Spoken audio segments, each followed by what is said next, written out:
إن الحمد لله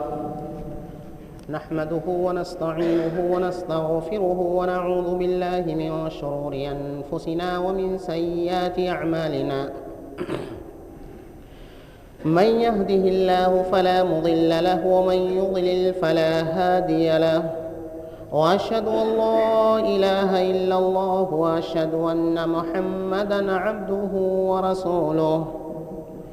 يا أيها الذين آمنوا اتقوا الله حق تقاته ولا تموتن إلا وأنتم مسلمون يا أيها الناس اتقوا ربكم الذي خلقكم من نفس واحدة وخلق منها زوجها وبث منهما رجالا كثيرا ونساء واتقوا الله الذي تساءلون به والأرحام إن الله كان عليكم رقيبا يا أيها الذين آمنوا اتقوا الله وقولوا قولا سديدا يصلح لكم أعمالكم ويغفر لكم ذنوبكم ومن يطع الله ورسوله فقد فاز فوزا عظيما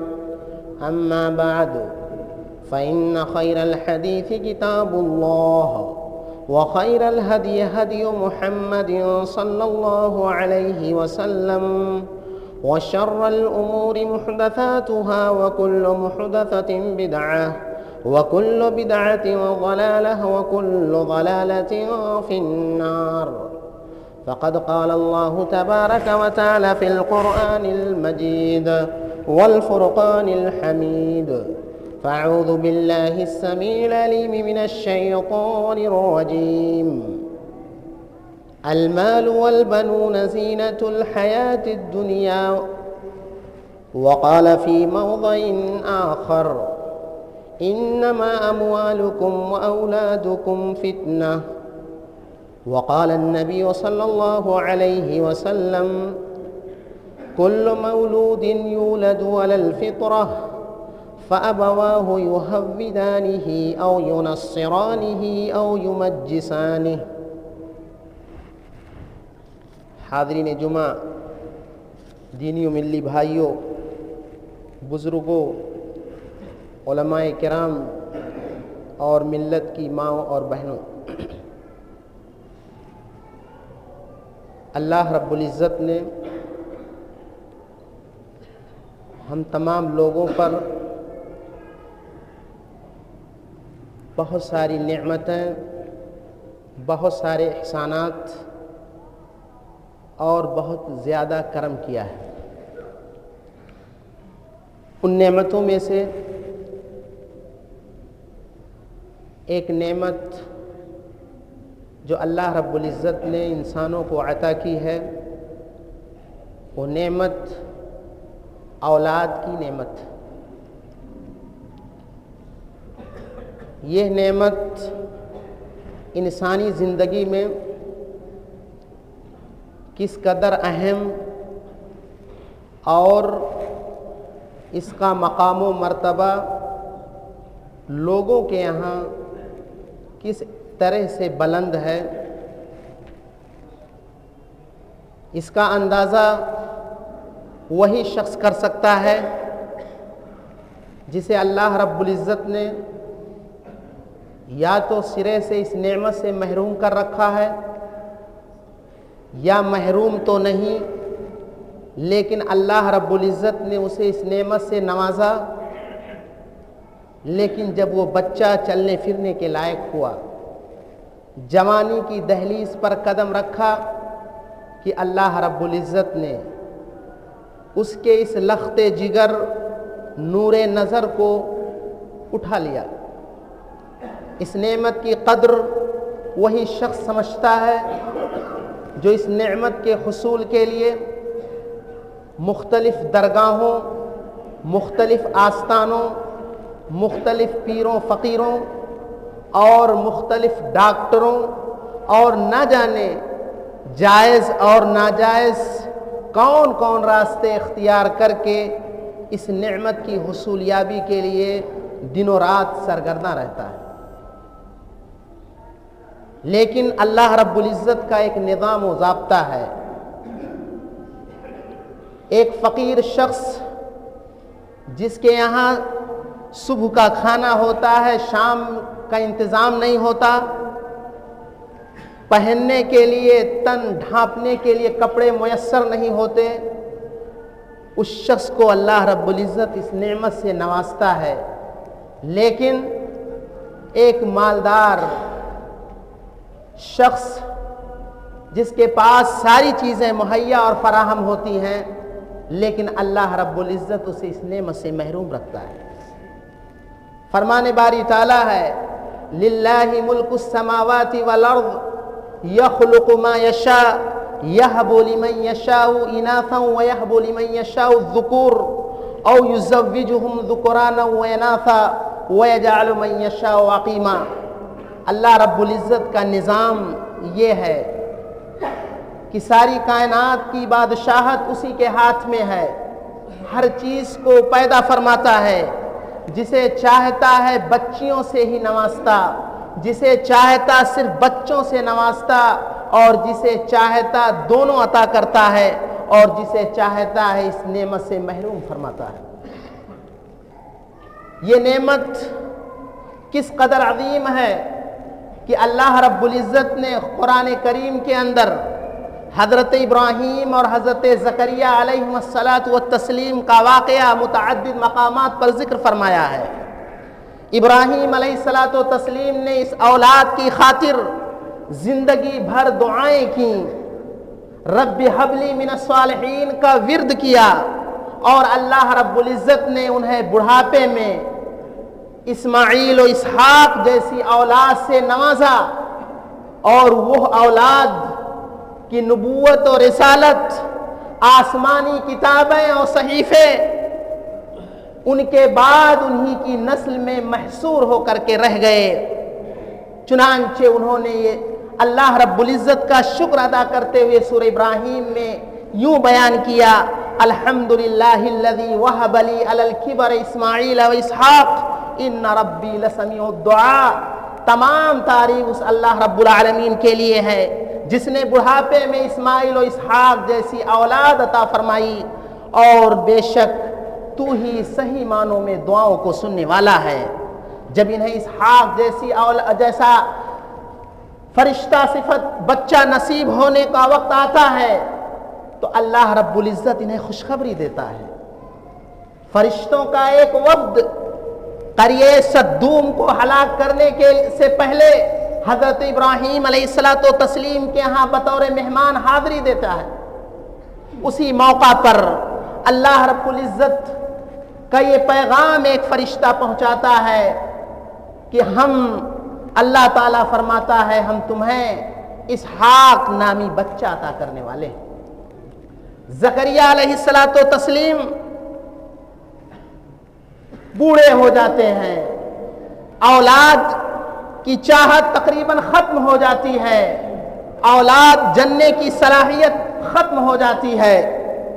لیکن جب ان کی تربیت میں انہیں حضرت مریم علیہ الصلاۃ والتسلیم کی خدمت کا موقع ملتا ہے، اور کرامت کی بنیاد پر دیکھتے ہیں کہ اللہ رب العزت انہیں بے موسم پھل دے رہا ہے، چنانچہ وہ رب کی رحمت سے محروم نہیں ہوتے. انہوں نے اللہ رب العزت سے دعا کی کہ اے اللہ، اگرچہ میں بوڑھا ہو چکا ہوں، میری بیوی بانجھ ہو چکی ہے، لیکن تو بے موسم کا پھل اگر دے سکتا ہے تو بے موسم کا بچہ بھی ہمیں نصیب کر سکتا ہے. چنانچہ انہوں نے وہ دعا کی رب لا تذرنی فردا وانت خیر الوارثین، اور اللہ رب العزت نے ان کی دعا قبول کی. انہیں علامت بتلائی کہ 3 دن تک گفتگو نہیں کر سکتے، اور اللہ رب العزت نے آسمان سے یحییٰ نام رکھ کر کے یحییٰ نامی بچہ انہیں نصیب فرمایا. کہنے کا مقصد یہ ہے کہ یہ عظیم نعمت ہے، لیکن اس نعمت کا ہرگز مقصد نہیں کہ صرف ہم جسمانی اعتبار سے ان کے کھانے پینے ان کے پہننے اوڑھنے، ان کے علاج و معالجہ اور ان کے رہن سہن کا انتظام کر کر یہ سمجھ لیں کہ اولاد کی خدمت اور اولاد کے حقوق سے ہم فارغ ہو چکے ہیں، اس لیے کہ یہ اولاد جس کے تعلق سے ہر والدین کی یہ خواہش ہوتی ہے کہ یہ ہماری آنکھوں کی ٹھنڈک ہو۔ باپ یہ چاہتا ہے کہ دن کی تکلیفوں، پریشانیوں اور مصیبتوں سے فارغ ہو کر گھر پہنچیں تو اپنے بچوں کو دیکھ کر دن کی تکان دور ہو جائے۔ ہر والدین کی یہ خواہش ہوتی ہے کہ اپنے بچے کی کامیابی اور اس کی ترقی سے خوش ہوں، بڑھاپے میں یہ بچے ان کے لیے سہارا بنیں، ان کی خدمت کریں اور ان کے دکھ درد میں برابر کے شریک ہوں۔ لیکن یاد رکھیے، ایک بچہ صرف جسمانی ڈھانچے کا نام نہیں، اس کے اندر بحیثیت مسلمان اس کا ایک روحانی وجود بھی ہے، اس کے احساسات و جذبات بھی ہیں، اس کے افکار و خیالات بھی ہیں، اس کا اپنا عقیدہ اور مذہب بھی ہے۔ لہذا ہم بحیثیت مسلمان اگر یہ چاہتے ہیں کہ ہمارا بچہ ہماری آنکھوں کے لیے ٹھنڈک بنے، ہمارا بچہ ولد صالح بن کر ہم قبر میں رہیں لیکن وہ ہمارے لیے دعا استغفار کرے، ہم قبر میں رہیں لیکن وہ صدقہ و خیرات کرے، ہم بڑھاپے میں ارذل عمر کو پہنچ جائیں، ہماری ویسے ہی خدمت کرے جس طرح سے ہم نے اس کی بچپن میں خدمت کی تھی۔ ہمارا بچہ ایسا ہو کہ لوگ اس کی تعریفیں کریں، لوگ اس کی خوبیوں اور کمالات کا چرچا کریں، جس سے ہمارا سر بلند ہو۔ تو یاد رکھیے، انسان کا بچہ پالنا، ان کی دیکھ ریکھ کرنا، ان کی پرورش و پرداخت کرنا کوئی آسان کام نہیں ہے۔ یوں تو جانور کے بچے بہت آسانی سے پل جاتے ہیں، ان کے لیے بہت مشکل سے گننے پر چند ڈاکٹر فراہم ہوں گے، چند ہاسپٹل آپ کو مل جائیں گے، لیکن ہر کوچے اور گلیارے میں انسانی جان کی حفاظت کے لیے آپ کو ڈاکٹر، آپ کو کلینک اور نہ جانے کیا کیا چیزیں ان کے لیے فراہم ہو جائیں گی۔ اس لیے کہ انسان کا بچہ پالنا، اس کی پرورش و پرداخت کرنا، اسے بہتر سوسائٹی کے لیے ایک اہم ممبر تیار کرنا، یہ انتہائی مشکل امر ہے، ایک انتہائی مشکل معاملہ ہے۔ یہی وجہ ہے کہ ہماری شریعت اسلامیہ نے انسان اللہ کے راستے میں خرچ کرتا ہے، کسی بھی راستے میں خرچ کرتا ہے، دین کے دیگر معاملات میں خرچ کرتا ہے، لیکن اللہ کے رسول صلی اللہ علیہ وسلم نے فرمایا کہ جو روپیہ آپ اپنے اہل و عیال کے سلسلے میں خرچ کرتے ہیں وہ سب سے افضل اور سب سے بہتر ہے۔ یہی وجہ ہے والدہ ماں کے قدموں کے نیچے جنت اور باپ کو جنت کا سب سے افضل دروازہ قرار دیا گیا ہے۔ اس کی وجہ یہی ہے کہ ان کی پرورش و پرداخت کے لیے انتہائی مشکل اور انتہائی پریشانیوں کا سامنا کرنا پڑتا ہے۔ لیکن افسوس کی بات ہے، اگر معاشرے کا جائزہ لیا جائے تو اللہ رب العزت نے جو فرمایا کہ یہ مال اور دولت یہ فتنہ ہیں، اس فتنے کے شکار ہم میں سے بیشتر نظر آتے ہیں۔ سوسائٹی کے لوگ تین طرح کے ہوتے ہیں، یا تو انتہائی مالدار کہ دن رات محنت کرتے ہیں، انہیں اپنے اولاد کے لیے فرصت نہیں، یا انتہائی فقیر و قلاش کہ دن بھر کی محنت کے بعد تھکا ہوا باپ جب گھر آتا ہے تو اسے بچوں کی دیکھ ریکھ اور ان کی تربیت کے لیے اسے وقت نہیں ملتا۔ اور اگر متوسط درجے کے لوگ ہیں جن کے پاس وقت ہوتا ہے تو ان کا حال یہ ہے کہ چائے خانوں، قہوہ خانوں اور مختلف نکڑوں پر بیٹھ کر کے فضول تبصروں اور دوسروں کی غیبت اور چغلخوری اور لایانی باتوں میں وقت صرف کر دیتے ہیں۔ انہیں اپنی اولاد کی صحیح اسلامی تربیت کرنے کا موقع نہیں ملتا ہے۔ اولاد جہاں ایک طرف رب کی ایک عظیم نعمت ہے، وہیں یہ فتنہ بھی ہے۔ کتنے ماں باپ ایسے ہیں جو اس اولاد کی خاطر حرام خوری پر مجبور ہو جاتے ہیں، کتنے ایسے ہیں بیماریاں آنے پر اللہ رب العزت کی تقدیر پر انگلی اٹھانے لگتے ہیں، کتنے ماں باپ ایسے ہیں انہی اولاد کی خاطر پنج وقتہ صلوات سے غافل ہو جاتے ہیں، کتنے والدین ایسے ہیں جو انہی اولاد کی خاطر اللہ کے راستے میں خرچ کرنے کے لیے جب ہاتھ بڑھاتے ہیں تو شیطان یہ وسوسہ پیدا کرتا ہے کہ تمہاری اولاد اس کی زیادہ حقدار ہے۔ یاد رکھیے، انسان اگر اپنی اولاد کی صحیح معنوں میں تربیت کر دے، اسے یہ فکر نہ ہو کہ ہمارے جانے کے بعد ہماری اولاد بہترین گھروں میں رہے گی، زیادہ جائیداد و پراپرٹی کی مالک ہوگی، اس کے پاس زیادہ سے زیادہ بینک بیلنس ہوگا، اگر اس کے بجائے اس کی فکر یہ ہو، والدین کی خواہش یہ ہو کہ ہماری اولاد پابند صلاۃ ہو، ہماری اولاد دینی شعائر پر قائم ہو، ہماری اولاد اللہ رب العزت کے احکام و فرامین پر عمل پیرا ہو، تو یاد رکھیے یہ چیز ایسی ہے کہ ان کے دنیا میں بھی اور مرنے کے بعد بھی مفید و کارگر ثابت ہوگی۔ ایک دفعہ کا واقعہ ہے، خلیفہ منصور کے ہاتھوں جب بیعت کی جا رہی تھی، اسی مجلس میں وقت کے مشہور محدث و امام مقاتل ابن سلیمان تشریف فرما ہیں۔ خلیفہ نے کہا کہ اے مقاتل کچھ واضح و نصیحت کر دیجئے۔ مقاتل کہتے ہیں اے خلیفہ وقت، کیا میں آپ کو نصیحت کروں جو میں نے سنا ہے یا نصیحت ان چیزوں کی کروں جو میں نے اپنی آنکھوں سے دیکھا ہے؟ خلیفہ وقت نے کہا نہیں، بلکہ آپ ہمیں نصیحت کیجئے ان چیزوں کی جنہیں آپ نے اپنی آنکھوں سے دیکھا ہے۔ مقاتل کہتے ہیں کہ 5ویں اموی خلیفہ عمر ابن عبدالعزیز رحمہ اللہ جب دنیا سے رخصت ہوتے ہیں تو ترکے میں، میراث میں اپنی 11 اولاد کے لیے صرف 19 دینار چھوڑتے ہیں۔ جس 19 دینار میں 5 دینار ان کی تجہیز و تکفین پر خرچ ہو جاتا ہے اور 4 دینار قبر کے لیے زمین پر صرف ہوتا ہے، اور بقیہ جو دینار بچتا ہے یہ ان کے ورثہ میں، ان کی 11 بچوں میں تقسیم کر دیا جاتا ہے۔ کسی نے پوچھا کہ اتنا معمولی ترکہ ہے، ان بچوں کا کیا ہوگا؟ عمر ابن عبدالعزیز رحمت اللہ علیہ فرماتے ہیں کہ اگر میں نے اپنے بچوں کو تقوی و طہارت پہ چھوڑا ہے تو اللہ رب انہیں نیکوکار بنایا ہے، ان کی اسلامی انداز میں تربیت کی ہے، تو اللہ رب العزت نیکوکار بندوں کا معاون و مددگار ہوگا۔ لیکن اگر میں نے اپنے بچوں کو دینی راستوں پر نہیں لگایا، ان کی صحیح انداز میں تربیت نہیں کی ہے، تو میں اپنے مال کو غلط لوگوں کے ہاتھ میں صرف ہونے کے لیے نہیں چھوڑوں گا۔ اس کے برعکس 8ویں اموی خلیفہ ہشام بن عبد الملک کا ذکر کرتے ہیں، کہتے ہیں کہ ہشام بن عبد الملک کو بھی اللہ رب العزت نے 11 اولاد سے نوازا تھا۔ جب وہ دنیا سے رخصت ہو رہے ہیں تو ہر بچے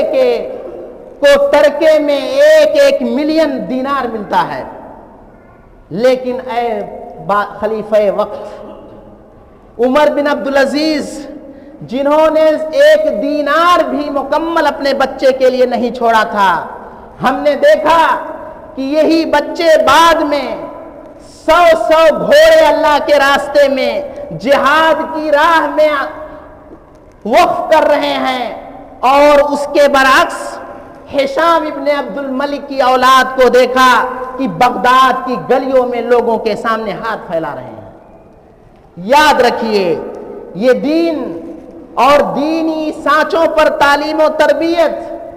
یہی دنیا اور آخرت کا بہترین سودا ہے۔ اللہ کے نبی صلی اللہ علیہ وسلم فرماتے ہیں کہ قبر میں والدین کا مقام انہی اولاد کی دعاؤں کی وجہ سے بلند ہو جاتا ہے، لیکن افسوس کی بات ہے آج ہم جس معاشرے میں رہتے ہیں، جس سوسائٹی میں رہتے ہیں، یوں تو ہماری اولاد کے بگڑنے کے بہت سارے اسباب و محرکات ہیں، بہت ساری وجہیں ہیں، لیکن ان میں سب سے بنیادی وجہ والدین کا صحیح معنوں میں نہ ہونا اور والدین کا اسلامی انداز میں نہ رہنا اور نہ اسلامی انداز میں ان کی تربیت کرنا ہے۔ اکثر اولاد والدین کے غلط رویوں اور غلط انداز میں تربیت کرنے کی وجہ سے بگڑتی ہے۔ چنانچہ اللہ کے نبی صلی اللہ علیہ وسلم نے فرمایا کل مولود یولد علی الفطرہ فابواہ یحودانہ او ینصرانہ او یمجسانہ، ہر بچہ فطرت اسلام پر پیدا ہوتا ہے، لیکن والدین اگر یہودی ہیں تو بچہ یہودی ہو جاتا ہے، والدین عیسائی ہیں تو بچہ عیسائی ہو جاتا ہے، والدین آگ پرست ہیں مجوسی ہیں تو بچہ مجوسی ہو جاتا ہے،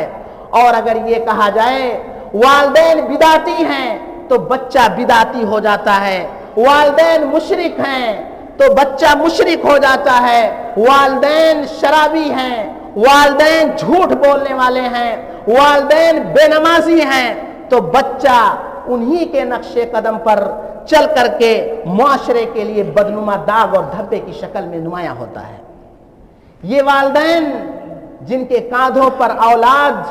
امانت ہے، سوچنا یہ ہے کہ ان والدین نے اس کا صحیح معنوں میں حق کیسے ادا کیا یا کتنا ادا کیا۔ یاد رکھیے اللہ رب العالمین نے، ہماری شریعت نے اولاد کے دنیا میں آنے سے پہلے اس سلسلے میں پیش بندی کی ہے کہ جو مستقبل میں بچہ آنے والا ہے اس کے لیے بہترین ماں باپ کا انتظام کیا جائے۔ چنانچہ والدین کے لیے بہترین پوتے یا پوتی یا بہترین نواسے یا نواسی کو لانے کے لیے انہیں یہ حکم دیا گیا ہے کہ وہ اپنی اولاد کو جانوروں کی طرح سے 2 ویلر 4 ویلر کے بدلے نہ بیچیں، ان کا سودا نہ کریں، ان انسانوں کو جانوروں کی طرح سے بازاروں میں فروخت نہ کریں۔ یہ تو ان لوگوں کا شیوا ہے جن کے مذہب میں میراث نامی چیز نہیں، چنانچہ جہیز کی لعنت کے شکار ہوئے۔ آپ کا تعلق تو اس مبنی بر انصاف مذہب سے ہے جس نے صاف صاف کہہ دیا للذکر مثل حظ الانثیین، ماں باپ ہی کے ذریعہ بچی بھی پیدا ہوتی ہے، بچہ بھی پیدا ہوتا ہے، بچیوں پر خرچ ہوتا ہے تعلیم پر اور بچوں پر خرچ ہوتا ہے تعلیم پر، بچیوں کی شادی میں بھی خرچ ہوتا ہے اور بچوں کی شادی میں خرچ ہوتا ہے، لیکن یہ کون سی ناانصافی ہے کہ ایک کو ترکے میں پورا حق دیا جائے اور دوسرے کو میراث سے محروم کر دیا جائے۔ چنانچہ اسی غلط روش کی وجہ سے، اسی غلط طریقے کی وجہ سے، بچوں کو بیچنے کی وجہ سے آج گھروں میں ایسی خواتین آتی ہیں، ایسے ماں کا ہم انتخاب کرتے ہیں یا ایسے باپ کا انتخاب کرتے ہیں جو ڈاکٹر تو ہے لیکن دیندار نہیں، جو انجینئر ہے لیکن دیندار نہیں، جو عالم دین تو ہے لیکن دینی شاعر کا پابند نہیں، اور جو مالدار گھرانے کی بیٹی تو ہے لیکن وہ دینی راستے پر حجاب کو اختیار کرنے والی نہیں ہے۔ نتیجہ واضح ہے کہ شجرہ خبیثہ سے، ببول کے درخت سے کانٹے اور خار کی امید لگائی جا سکتی ہے، پاکیزہ درخت اور سیب و انار سے سیب و انار ہی کی امید لگائی جا سکتی ہے۔ اگر ہم نے صحیح معنوں میں والدین کا انتخاب نہیں کیا تو ان سے صحیح اولاد کی امید بھی نہ لگائیں۔ اسی لیے اللہ کے نبی صلی اللہ علیہ وسلم نے فرمایا اذا خطب الیکم من ترضون دینہ وخلقہ فزوجوہ ان لم تفعلوہ تکن فتنۃ فی الارض وفساد عریض، جب تمہارے پاس کوئی شخص تمہاری بچی کے لیے رشتہ پیش کرے، جب تک تم ان کے اخلاق سے، ان کے کیریکٹر اور ان کی دینداری سے مطمئن نہ ہو، قطعاً اس لڑکے سے اپنی بچی کی شادی نہ کرو۔ اگر تم نے مال کے چکر میں، عہدے کے چکر میں، دنیاوی جاہ و منصب کے ہوس میں اگر تم نے اس کا ہاتھ دے دیا اس کے ہاتھ میں تو زمین میں فتنہ پیدا ہوگا، اولاد جو آئے گی وہ فتنے کی شکار ہوگی، سوسائٹی کے لیے انتہائی خطرناک ثابت ہوگا، وہ فساد عریض، اور اس کے ذریعہ ایک طویل فساد جاری ہوگا اور یہ سلسلہ بند ہونے کا نام نہیں لے گا۔ اس کے برعکس بچی کے تعلق سے بھی یہی کہا کہ 4 اعتبار سے شادیاں ہوتی ہیں، تنکح المرأة لأربع لمالها ولحسبها ولجمالها ولدینها فاظفر بذات الدین۔ مال کی بنیاد پر، حسب و نسب کی بنیاد پر، اور اسی طرح سے خاندان کی بنیاد پر اور دینداری کی بنیاد پر شادیاں ہوتی ہیں، لیکن دینداری کے پہلو کو اختیار کرنا، کیونکہ دینداری اگر ہے تو ساری چیزیں ہیچ ہیں، اگر دینداری نہیں تو ساری چیزیں بے معنی و بے وقت ہیں۔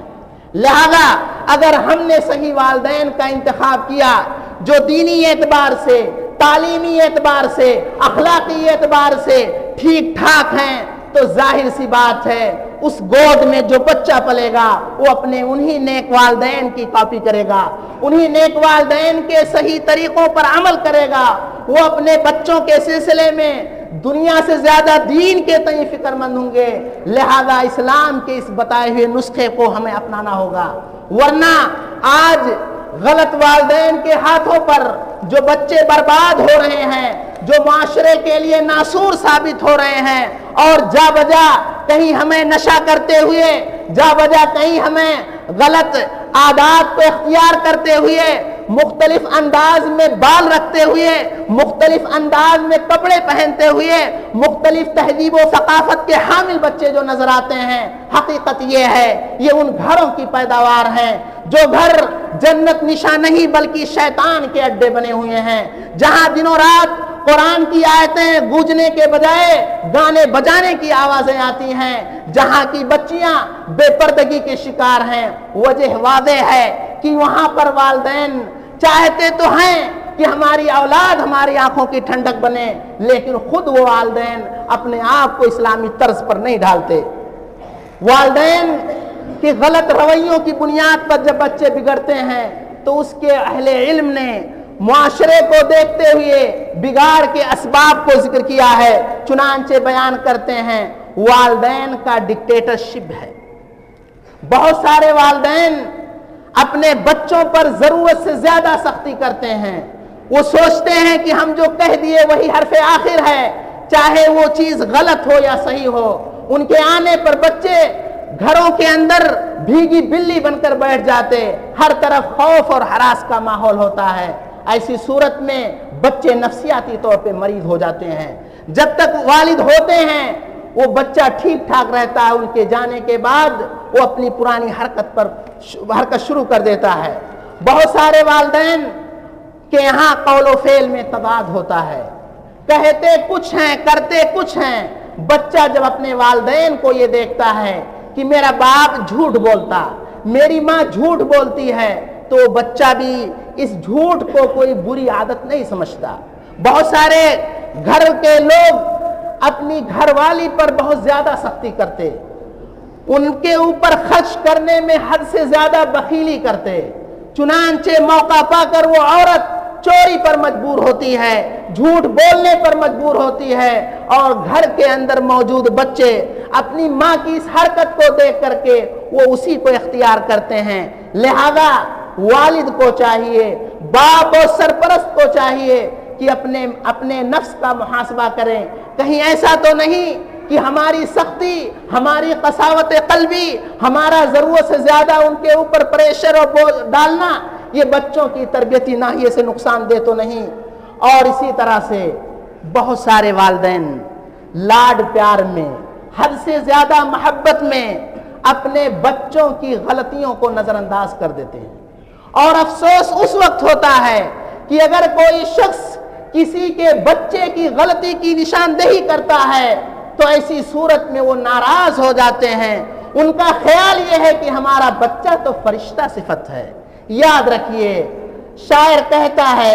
ان الغصون اذا عدلتها اعتدلت ولا تلين اذا كانت من الخشب۔ ٹہنیاں جب کہ ابھی ابتدائی مرحلے میں ہوتی ہیں، انہیں جس جانب موڑ دیجئے وہ مڑ جاتی ہیں، لیکن جب وہ سخت لکڑی کی شکل اختیار کرتی ہیں تو پھر ایسی صورت میں اس کے اندر سدھار کا امکان نہیں ہے۔ آپ اگر نمازی ہیں تو اپنے بچوں کو مسجد ضرور لائیے، تلاوت کلام اللہ کی آپ کے اندر عادت ہے تو اپنے گھر کے اندر یہ ماحول ضرور بنائیے۔ ایسا نہیں ہونا چاہیے کہ آپ مسجدوں میں تو حاضری دیں لیکن یہ سوچ کر کے کہ بچے کو ٹھنڈ لگ جائے گی، یا بچہ اگر پہلے اٹھ جائے گا تو کلاس میں جا کر کے سوئے گا، اور اس قسم کے طرح طرح کے بہانے سوچ کر کے بچوں کو مسجد نہ لائیں۔ یاد رکھیے یہی عمر ہے عادت ڈالنے کی. اسی لیے نبی کریم صلی اللہ علیہ وسلم نے فرمایا تھا کہ جب بچہ 7 سال کا ہو جائے تو اسے نماز پڑھنے کا حکم دو. 10 سال کا ہو جائے, کچھ عادت تو ہو ہی گئی ہوگی, لیکن اگر کچھ کوتاہی کرتا ہے تو اس کی پٹائی کرو. اور 10 سال کی عمر میں بہن بھائیوں کے بستروں کو الگ کر دیجئے, اس لیے کہ ایسے موقع پر شیطانی فتنے کے شکار ہو سکتے ہیں. لہذا والدین کو چاہیے کہ خود دینی تعلیم سے آراستہ ہوں اور دینی بنیادوں پر اپنے بچوں کی تربیت کریں. بہت سارے والدین اپنے بچوں کے مابین عدل و انصاف نہیں کرتے. یہ ممکن ہے کہ محبت جو اللہ رب العزت دلوں میں ڈالتا ہے اس میں انصاف نہیں ہو سکتا, لیکن جو ظاہری حقوق ہیں ان حقوق میں ناانصافی نہیں ہونی چاہیے. یہی وجہ ہے کہ حضرت یوسف علیہ الصلوۃ والتسلیم کے بھائیوں کو اسی پر اعتراض تھا کہ میرا بھائی یوسف یعقوب علیہ الصلوۃ والتسلیم کی نگاہ میں زیادہ چہتا تھا. محبت یہ فطری چیز ہے, لیکن اس کا یہ ہرگز مطلب نہیں کہ حقوق میں ہم ان کے مابین برابری نہ کریں. اور اسی طرح سے بہت سارے بچوں کے بگڑنے کی وجہ یہ ہے کہ ہم جس جگہ گھر لیتے ہیں, جس جگہ رہائش اختیار کرتے ہیں, وہ رہائش ایسی ہوتی ہے جہاں دنوں رات گانے بجانے کی آواز آتی ہے, جہاں اذان کی آواز برائے نام سننے میں آتی ہے, جہاں ارد گرد ایسے لوگ آباد ہیں کہ جن کے یہاں روزانہ تیوہار اور نہ جانے کیا کیا چیزیں ہوتی ہیں. ایسے ماحول میں بچے بننے کے بجائے بگڑیں گے. اسلام کی محبت ان کے سینے میں آنے کے بجائے غلط ماحول سے متاثر ہو کر کے وہ اسلام اور غیر اسلام میں کوئی فرق نہیں سمجھیں گے. بہت سارے والدین اپنے بچوں کو گھر کے اندر کا ماحول دینی نہیں ہوتا, یا دینی ماحول بنانے کی انہیں فکر نہیں ہوتی, انہیں اسلامی تعلیمات پر آراستہ کرنے کے لیے ان کے پاس خرچ نہیں ہوتا, اور بدقسمتی سے ایسے اسکولوں میں ڈال دیتے ہیں, ایسے کالجوں میں ڈال دیتے ہیں جہاں مخلوط تعلیم ہوتی ہے, جہاں لڑکی لڑکوں کے مابین کوئی تمیز نہیں ہوتی. اور افسوس کی بات ہے کہ ایسے کورس اور ایسے نصاب تعلیم کو پڑھتے ہیں جنہیں پڑھ کر کے بچے اسلام کے لیے بدنمودار ثابت ہوتے ہیں. لہذا اگر ہمارے گھر کی تعلیم, اگر ہمارا گھریلو ماحول اور دینی تعلیم کے تئیں اگر ہم حساس نہیں ہیں تو یاد رکھیے یہ بچے ہمارے لیے انتہائی نقصان دہ ثابت ہوں گے. انتہائی افسوس ہوتا ہے ان لوگوں پر جو اپنے بچوں کو ایسے اسکولوں میں داخل کیے ہوئے ہیں کہ بدنصیبی کی بات یہ ہے کہ ان بچوں کو جمعہ تک پڑھنے کی فرصت نہیں ہے. ان کا ٹائم ٹیبل اور شیڈول ایسا ہے کہ ان بچوں کو جمعہ کے بعد 2:30 بجے چھٹی ہوتی ہے. اب بتلائیے, نبی کریم صلی اللہ علیہ وسلم تو یہ فرماتے ہیں کہ مسلسل جو شخص 3 جمعہ چھوڑ دے اللہ رب العزت اس کے دل پر مہر لگا دیتا ہے, زنگ آلود ہو جاتا ہے, وہاں پر دین کی گنجائش نہیں رہتی ہے. اب سوچنے کی بات ہے کہ ہم اپنے بچوں کو کن لوگوں کے ہاتھوں میں دے رہے ہیں. یہ بچے ہمارے لیے نقصان دہ ثابت ہوں گے دنیا اور آخرت میں, یا مفید ثابت ہوں گے. اور بہت ساری مائیں اپنے بچوں کی غلط حرکتوں سے عاجز آ کر کے, ان کی شرارتوں سے پریشان ہو کر کے اپنی بچوں کے لیے بد دعائیں کر دیتی ہیں. یہ بہت سارے باپ اپنے بچوں کے لیے بد دعائیں کرتے ہیں. یاد رکھیے اللہ کے نبی صلی اللہ علیہ وسلم فرماتے ہیں کہ دن کے اندر کچھ گھڑیاں ایسی ہیں جس میں دعائیں قبول ہوتی ہیں, اور والدین کی جہاں دعا قبول ہوتی ہے وہیں ان کی بد دعا قبول ہوتی ہے. اس لیے کہ اپنی اولاد کے سلسلے میں ان سے زیادہ کوئی مخلص نہیں ہے. اس لیے والدین کو چاہیے کہ غصے کی حالت میں اپنی اولاد کے لیے بد دعائیں نہ کریں. اور ہم اور آپ کو چاہیے کہ اپنی اولاد کے سلسلے میں قرآن کریم کا مطالعہ کریں اور دیکھیں کہ حضرت لقمان علیہ الصلوۃ والتسلیم نے وہ کون سے نسخے ذکر کیے ہیں جو اولاد کی تربیت کے لیے انتہائی مفید ہیں. آج کل والدین اور بچوں کے مابین دوریاں ہیں. بچہ اپنی بات اپنے ماں باپ سے نہیں کہہ پاتا اور اس کی وجہ سے ان کے مابین بگاڑ و فساد پیدا ہوتا ہے. حضرت یوسف کے واقعے میں آتا ہے کہ حضرت یوسف نے جب خواب دیکھا تو انہوں نے اپنے باپ سے جا کر ذکر کیا، اور ذکر کرنے کا فائدہ یہ ہوا کہ باپ نے کہا بھائیوں سے نہ ذکر کرنا ورنہ تمہارے سلسلے میں طرح طرح کی چالیں چلیں گے۔ والدین کو چاہیے کہ مسجدوں سے اپنے بچوں کو جوڑیں، بزرگوں کی صحبت میں بٹھائیں تاکہ ان کے تجربات سے فائدہ اٹھائیں، علماء اور صلحاء کی مجلسوں میں بٹھائیں تاکہ ان سے فائدہ حاصل کریں۔ اگر ہم نے ان لوگوں سے ان کا رشتہ کاٹا تو یہ ان کے حق میں نقصان دہ ثابت ہوگا۔ حضرت لقمان علیہ السلام نے ذکر کیا کہ اے بیٹے شرک سے بچو، اس لیے کہ شرک انتہائی خطرناک ظلم ہے۔ اور اسی طرح سے انہوں نے کہا کہ نماز کو قائم کرو، امر بالمعروف اور نہی منکر کا فریضہ انجام دو، اور اس راستے کی مشکلات پر صبر کرو۔ اسی طرح سے انہوں نے یہ بھی کہا کہ اے بچے تم تکبر، غرور، عجب، اس قسم کی قبیح خصلتوں سے اپنے آپ کو باز رکھو اور زمین پر اکڑ کر کے نہ چلو۔ چنانچہ والدین کو چاہیے کہ چاہے عقائد کا معاملہ ہو، عبادات کا معاملہ ہو، معاملات کا معاملہ ہو، جتنا علم سیکھنا ہر مسلمان پر ضروری ہے، ہمیں اپنے بچوں کو ویسی تعلیم دینی چاہیے۔ اللہ کے نبی صلی اللہ علیہ وسلم نے عبداللہ ابن عباس سے یہی کہا تھا کہ جب مانگنا ہو تو اللہ سے مانگو، جب مدد طلب کرنی ہو تو اللہ سے مدد طلب کرو، اور یاد رکھو ساری دنیا مل کر تمہیں فائدہ پہنچانا چاہے، تمہارے حق میں فائدہ نہیں ہے تو کوئی نہیں پہنچا سکتا، نقصان پہنچانا چاہے تو اور سارے لوگ مل کر کے، اور نقصان تمہارے حق میں نہیں ہے تو نقصان نہیں پہنچا سکتے۔ اس طرح کی باتیں، اس طرح کی تعلیمات ہمیں اپنے بچوں کے ذہن و دماغ میں ڈالنا چاہیے، اور ہمیں خود اپنے بچوں کے لیے بہترین آئیڈیل اور نمونہ بننا چاہیے۔ جبھی ہم اپنے بچوں سے یہ امید لگا سکتے ہیں کہ یہ بچے ہماری آنکھوں کی ٹھنڈک بنیں گے، یہ بچے ہمارے مرنے کے بعد ہمارے حق میں دعائیں کریں گے، صدقات و خیرات کریں گے، اور اگر ہم نے حج نہیں کیا ہے تو ہماری جانب سے حج بدل کریں گے۔ اللہ رب العزت سے دعا ہے کہ الہ العالمین تو ہمیں دین کی صحیح سمجھ عطا فرما۔ الہ العالمین جو ہم میں بے اولاد ہیں تو انہیں نیک اولاد عطا فرما۔ ہم میں جو صاحب اولاد ہیں الہ العالمین تو انہیں نیکی اور خیر کے راستوں پر گامزن فرما۔ الہ العالمین آج ہماری مقدسات کو خطرہ لاحق ہے،